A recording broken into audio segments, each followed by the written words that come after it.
കെട്ടുകഥ കസേരകളി കഥകളി. നമസ്തേ.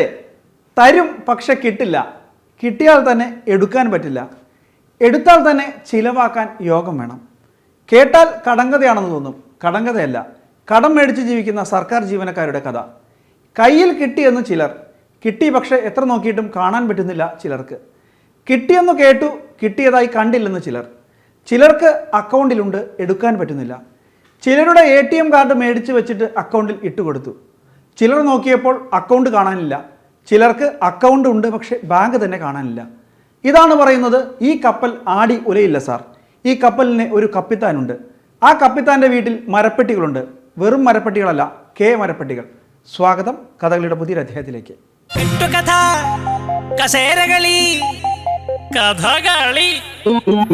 KPCC പ്രസിഡന്റായ അന്ന് മുതൽ കോൺഗ്രസ് പാർട്ടിയെ സെമി കേഡറാക്കാൻ പെടാപ്പാട് പെടുകയാണ് സുധാകരേട്ടൻ.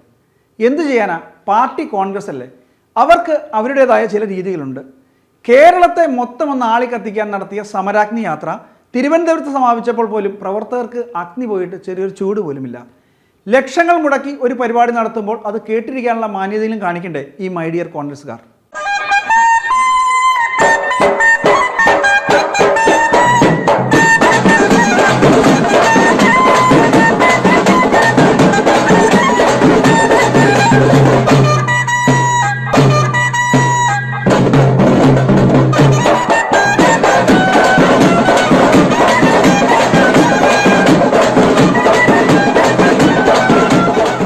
നമ്മൾ വലിയ കെട്ടിഘോഷിച്ചിട്ട് വലിയ സമ്മേളനങ്ങൾ നടത്തും.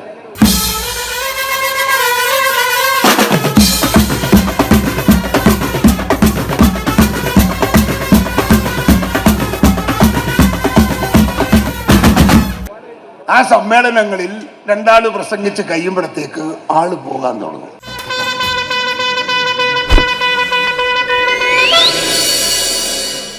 നേരത്തെ ഈ കസേരയെല്ലാം കാലിയാ.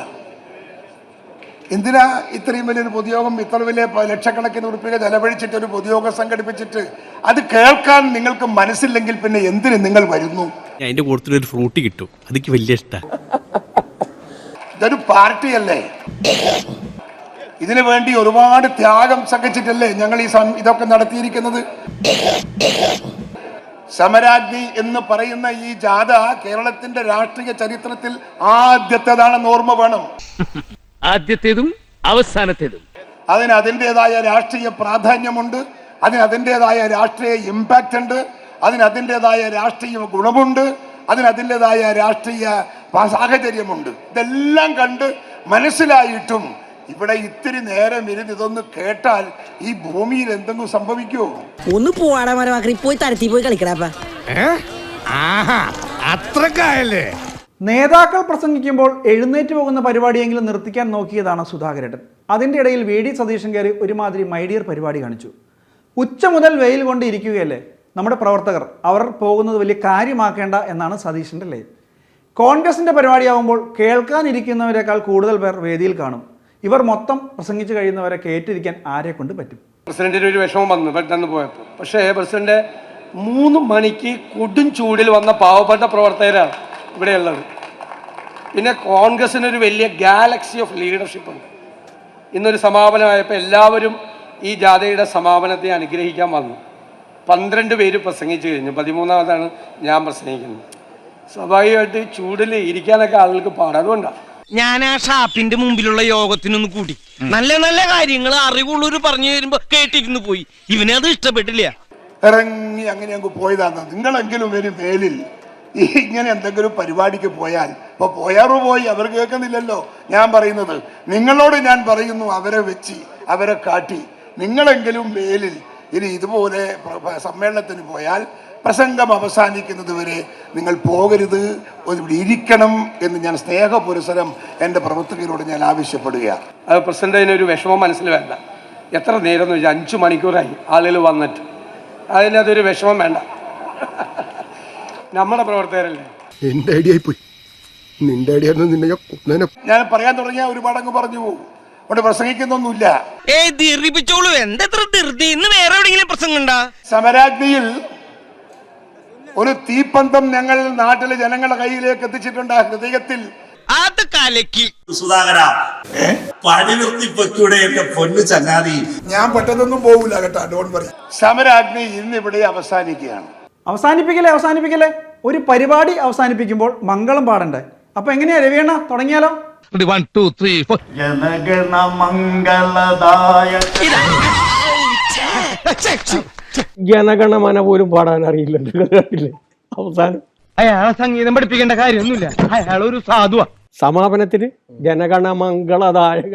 ജനഗണ മംഗളദായക. ഇല്ല, സംഗീതത്തെ കൊല്ലാൻ ഞാൻ സമ്മതിക്കില്ല. ഞാൻ പാടിയാ മതിയോ? പക്ഷെ ജനഗണമന അത് മനഃപൂർവ്വമായി ഉണ്ടായതാണെന്ന് എനിക്ക് തോന്നുന്നില്ല, അല്ലേ? നാക്കുപിഴ വന്നതാണ്. നന്നായി പാടുന്നതാണ്.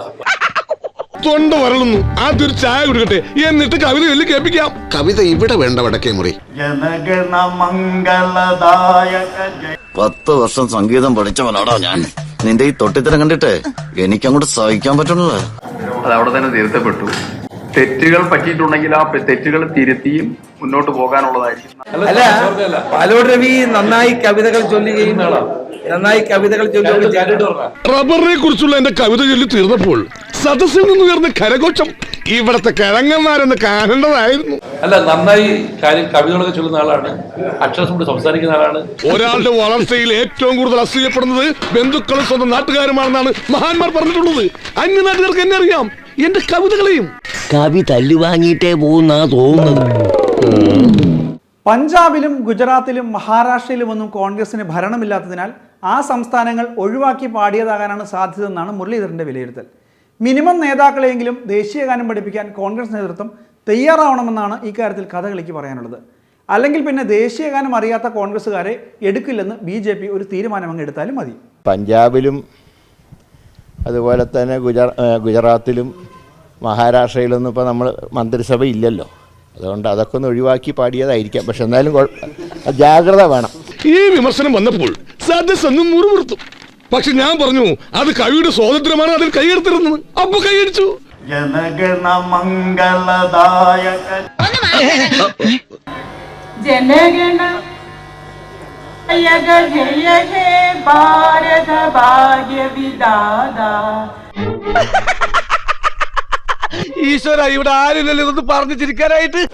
തീർച്ചയായിട്ടും നമ്മൾ ജാഗ്രത പാലിക്കണം എന്നുള്ള നിങ്ങളുടെ അഭിപ്രായം ശരിയാണ്. നമ്മളെല്ലാവരും, അദ്ദേഹം മാത്രമല്ല, നമ്മളെല്ലാവരും ജാഗ്രത പാലിക്കണം. കാരണം നാഷണൽ ആന്തം എന്ന് പറയുന്നത് ഒരു പ്രധാനപ്പെട്ടതല്ലേ.